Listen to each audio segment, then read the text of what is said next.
Breastfeeding is a mother's gift to herself, her baby, and the earth. These words by Pamela Kay, truly and essentially, is a reflection of what many describe as nature's superfood. Perhaps this is the reason Breastfeeding Week is celebrated globally every year from August 1 to August 7, in remembrance of the Innocenti Declaration of 1990. How experts have always said breastfeeding stands as a crucial pillar in safeguarding infants against life-threatening infections and supporting optimal brain development in children, among other benefits.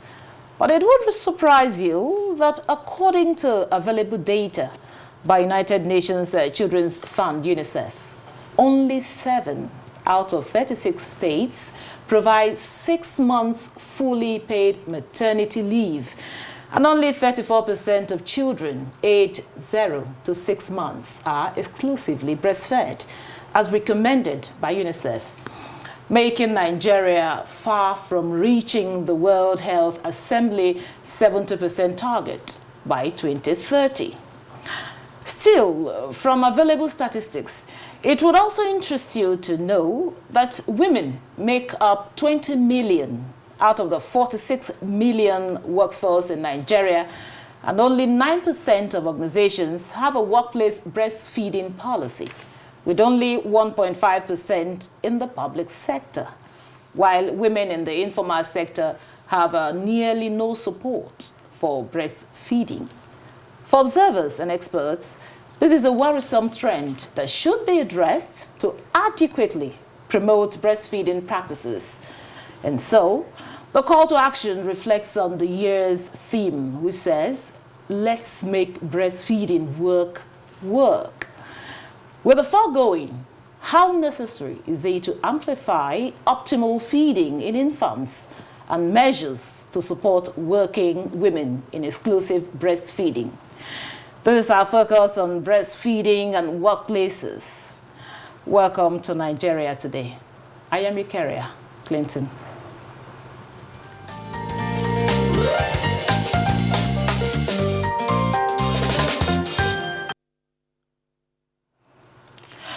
Joining me in the studio to discuss breastfeeding and workplaces is Izuchukwu Ofieli. He's a nutrition officer of UNICEF, nutrition officer from the UNICEF country office in Abuja. Good to have you. Thank you, Kenya. Happy to be here. Glad to have you here too. Okay. Also joining us in the studio is Clementina Okoro. Clementina is the FCT nutrition officer from the FCT Primary Healthcare Board. Welcome to Nigeria Today. Thank you very much. Yes, I'll start with you, Izu. You know, like before the program started, I said it's lovely seeing a man talk about breastfeeding. Yes. And this year's theme, you know, captured it the way I would really love it. Like I told you earlier, he said, let's make breastfeeding work. Which means it's recognized that it's work in itself to breastfeed. Now, making this work. Yeah. So why the emphasis, and how essential is it in driving the discourse of adequate breastfeeding for infants?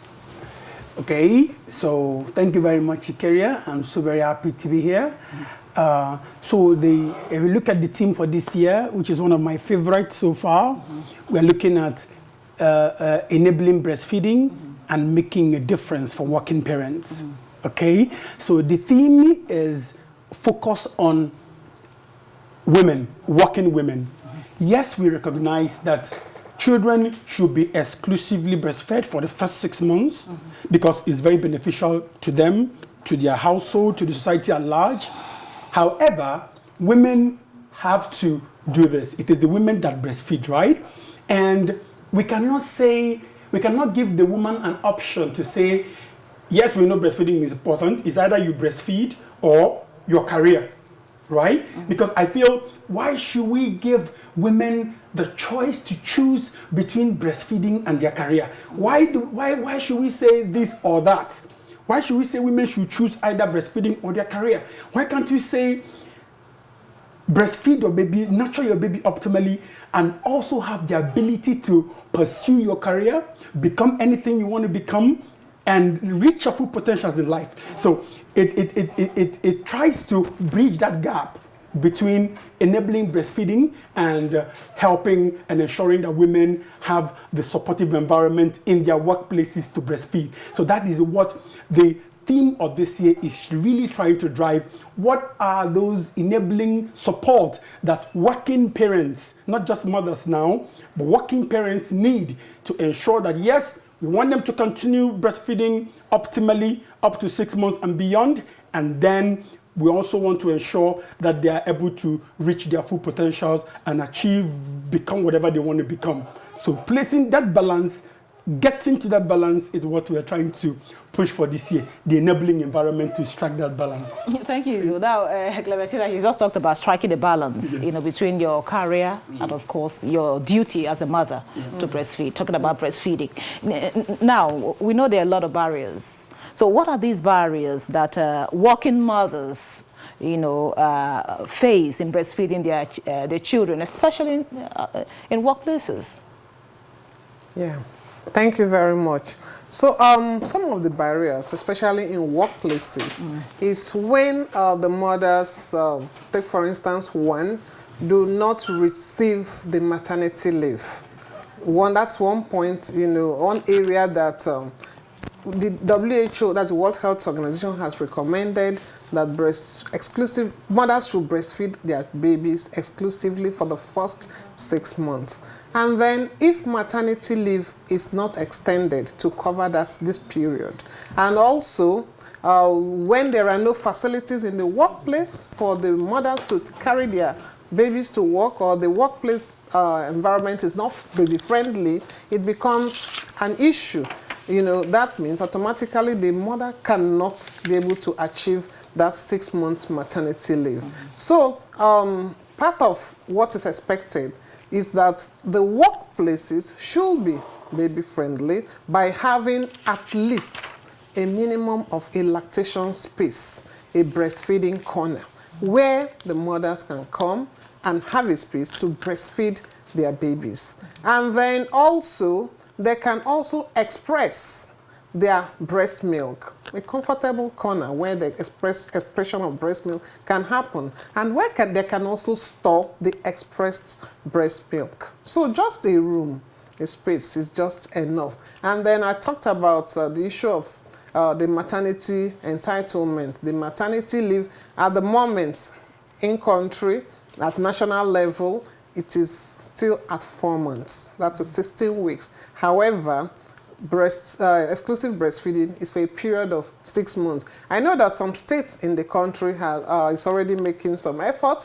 to have 6 months maternity leave. Some states like Lagos State, states like Kaduna State, some of them already have 6 months maternity leave. However, majority of the states, in the country are still not yet having maternity leave for up to 6 months. But I'm happy that even at the federal government has also approved 2 weeks of paternity leave. That's for the fathers, for them to also provide support, to their spouse when their spouse delivers. So all these are all part of providing support to the mother.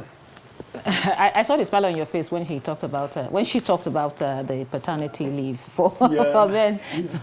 I know a lot of men will say, okay, when she's from the pregnancy stage up to when she delivered, that we are also part of this pregnancy. We're also part of everything. Now she's talked so much about some states trying to have something to encourage breastfeeding in women.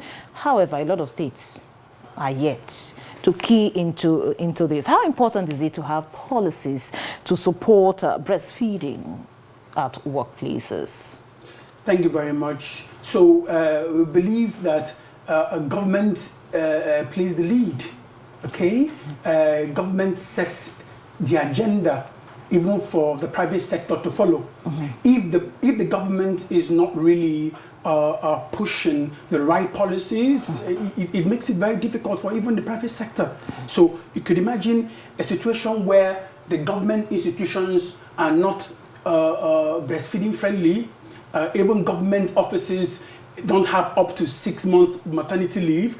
How would you want the government to try to talk to the private sector or encourage the private sector to implement 6 months maternity leave? Leading by example. Yeah, you have to lead by example. Yes, example, exactly.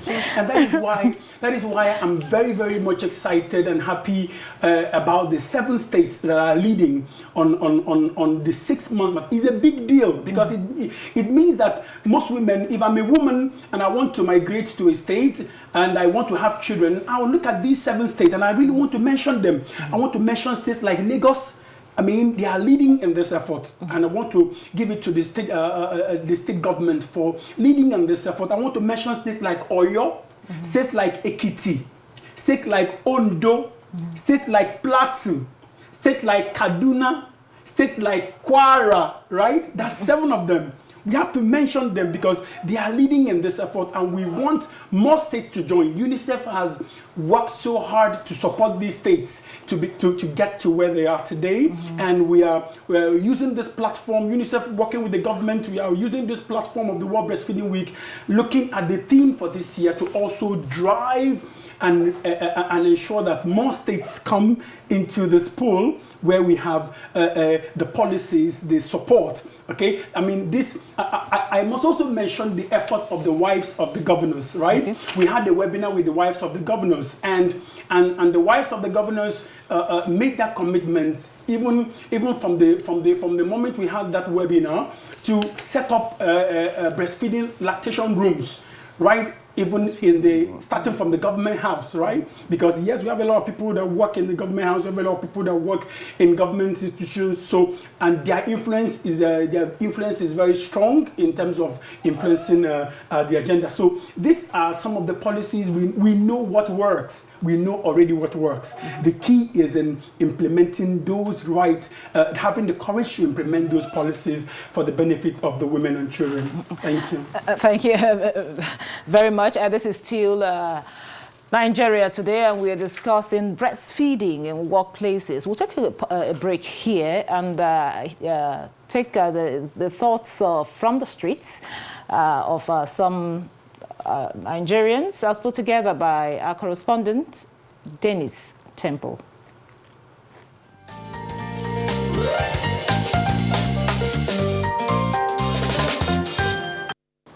Once you have come back from your maternity leave and you have to take your baby to the office, once the baby is crying and he's going to suck, you take excuse from your colleagues or from your superior and go to a nearby that is conducive and you breastfeed the baby.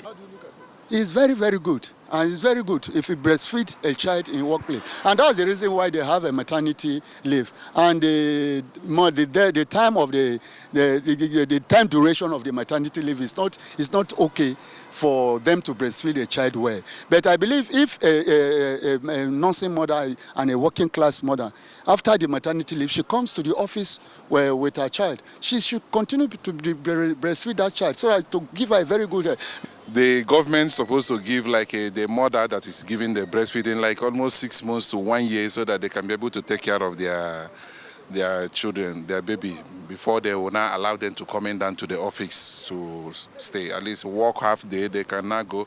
But I encourage it, at least 1 year is okay.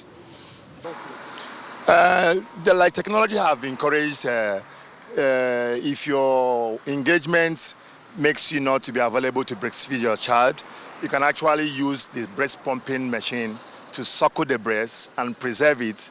Maybe you can have a nanny, but that particular breast needs to be suckled, not to be mixed with an artificial one. So in the workplace, it depends on the environment. So environment like government parastatals or ministries can tolerate that, but in private sectors, it might even be sacked. So it's not her power to decide, but she can maneuver it if she actually knows the importance of breastfeeding.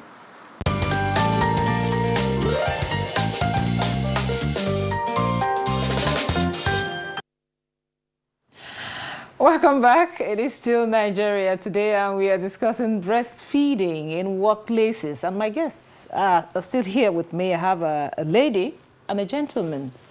Now, Clementina, you heard what one of the respondents there said. Say even 1 year. Yeah. Is that too much? I was excited to hear that. Not too much, and from a man. That's nice. You see, we're advocating for 6 months, and somebody there is already thinking futuristic that even 1 year. And it's even a man. That is even the interesting part. So what do you have to say about some of the reactions Yes, there? the reactions are just to buttress on the importance of breastfeeding. As we heard, all the men, speak up, they all talked about the benefits. If we know the benefits of breastfeeding, both to the child and to the mother, it will be encouraged for everyone to provide the needed support, to provide the right environment that is needed so that to foster breastfeeding. And like we have all mentioned earlier on, providing a space, a friendly environment where she can breastfeed or where she can go to express. Because the importance of the breastfeeding, for it to continue, is that it helps on the overall lactation for the woman and also the expression. Breastfeeding obeys the law of demand and supply. The more the breast is suckled or the breast milk is expressed, the more the milk is produced. And let's remember that breast milk is the only food for the infants. So allowing the child to get enough of it by providing a good and enabling environment is what will protect the right to food for that child. So how relevant is it for, for relevant authorities to bridge this gap? Because I know you from the FC. So how relevant is it? Thank you. It's very, very important. That is why this year's theme has been, carefully crafted about, talking about enable breastfeeding by making making a difference for working parents, and it's calling on all and sundry. It's called, it's to galvanize actions by the government and non-government actors, the policy makers, the employees of labor, families, and everyone to provide that needed support. The policies, Zuchko has mentioned, the policies are there.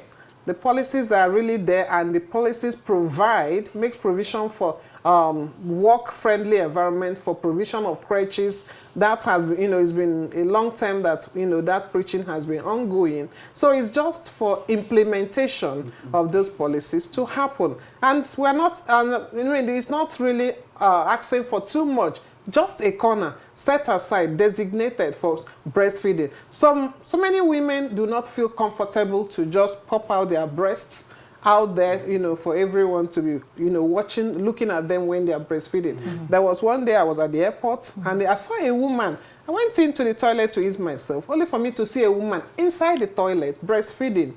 I was, shocked. It jolted me. So not even only, in workplace, in even public places, wherever we have women, that you think women can gather, for up to 50 women and, or more, there should be a breastfeeding space, yeah, corner designated. Come to think of it, they even have areas where people wear smokers, for smokers. They should have something like that for breastfeeding the mothers, right? Yeah. I'm happy. I've seen some, like in the church where I go, in Our Lady Queen of Nigeria Pro Cathedral church here. It has a designated space for breastfeeding corner right inside the church. Wow. Yeah, so that's a good practice. Exactly. And also some organizations, some offices have either crèches or lactation rooms. So when we are calling for more, the percentage is too small, too poor. Now, what are the derivable benefits of improved breastfeeding practices? Thank you very much for that wonderful question, because we need to understand why we are even asking that women or babies should be breastfed, right? Yeah. So just as Clementina said, I normally wonder, it is only humans that think that breast milk from animals is better for their baby. It's only humans that do that. I mean, look at the pig. The pig breastfeeds their baby from their own breast milk. The goat, the cow, all of them breastfeed their baby from their own breast. It's only humans that will go to choose goat or cow breast milk and be giving their baby. Okay, so it is established, and I want to say quickly that anytime a baby is breastfeeding, that baby is eating. The baby is eating. The same way when you want to eat, you want to find a very conducive environment. You go to canteen, you have a very comfortable place. You want to be settled. You don't want any disturbance. That is same way. That baby, because the baby is vulnerable. Only you and I can speak for the baby, right? Yeah. That baby is vulnerable. The baby cannot speak. You cannot say, "Mommy, I don't want to eat inside the toilet." Yes. Okay. Imagine someone asks you, Clementina, "Oh yeah, come inside the toilet. Let us eat." I'm sure you will say no. Okay. Imagine the baby because the baby cannot talk for him or herself, and the mother takes the baby to very odd corners to breastfeed the baby. You could imagine how much that is impacting baby. Yeah. So we already know a lot of amazing benefits for the one of the most important discoveries, even recently. It has been there, but a lot of more discoveries has come out to show how much breast milk enhances the cognitive development of the child. So it means that the well-breastfed children, I mean, they have better cognitive development. I'm so lucky. Most probably that's why I'm a bit smart. My mom says she breastfed me exclusively for the first 6 months and continued breastfeeding me up to 2 years. 2 years. Yeah, so I really suckled well, and I think that's why I'm really very healthy and probably I'm smart. And also tall. And also tall. Okay. I know if I leave you, you talk, you go on and on and on. Now, Clementina, you know, just before we go now, some mothers still find it, would I say, difficult to feed their babies properly. Yeah. So can you just tell us the best option, the best way to breastfeed the baby properly? Okay, thank you. Yes, yes, that's quite factual. Some mothers will let's just put it that way, do not know how to carry their babies, how to position them properly, how the babies should be attached to the breast, and how breastfeeding should go on properly or go on well. And all those things affect breastfeeding, optimal breastfeeding. So first and foremost, what we call proper positioning, good positioning, how the baby should be carried is very important. The baby, first of all, needs to be brought to the breast. The baby needs to be properly supported, completely supported. So that, well, what I mean, the baby should be supported. Baby should be carried, for instance, with this way. If it is cradle, we have different breastfeeding position, but a very common one is the cradle position, whereby the baby's buttocks, for instance, will be on the palm of the mother, and the baby will be brought up to the breast.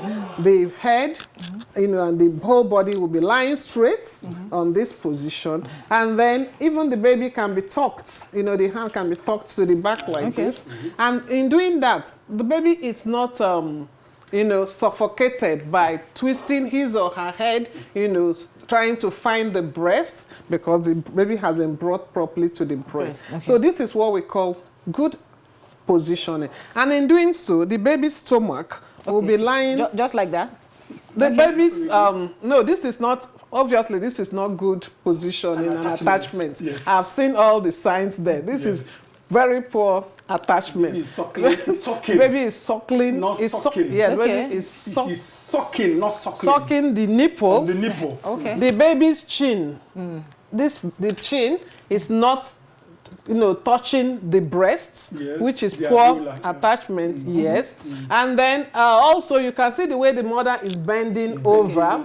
The mother, that will not enable her to breastfeed for a long time as demanded. If not, she'll begin to complain, having some backache, because she's not properly sitting. Yeah. So she needs to sit comfortably. She needs to bring the baby up to the breast, and she needs to be, also relaxed, so that breastfeeding can go on for as long as the baby needs it. And then what she needs to do is, one, for baby to latch on the breast, not on the nipple. So she needs to, the baby's mouth needs to be stimulated with the nipple, and the baby's mouth needs to be wide open. The baby's mouth will now grab a larger portion of the black part, the areola, and the chin will be touching the mother's breast. Thank you so much. The lower lip of the baby will be turned down, turned downwards. So by seeing all that, you know that the baby is properly attached to the Thank you so much, Clementina. I know I wish we had, time. A lot of time. But then, this is it on Nigeria Today. But we want to thank our guests for sharing their thoughts with us. We want to thank Izuchukwu Ofieli. Izuchukwu Ofieli is a nutrition officer of UNICEF country. Is a UNICEF country officer. Thank you very much. You're welcome to Nigeria. Oh, thank you so much. I feel like starting off over again. Thank you so much. Beautiful conversation. Beautiful conversation. I also, a very big thank you also to Clementina Okoro, is the FCT nutrition officer from the FCT Primary Health Care Board. Thank you so much for sharing your thoughts with us. That was very insightful. And to our viewer, thank you so much for being a part of this. I am your carrier, Clinton. Goodbye.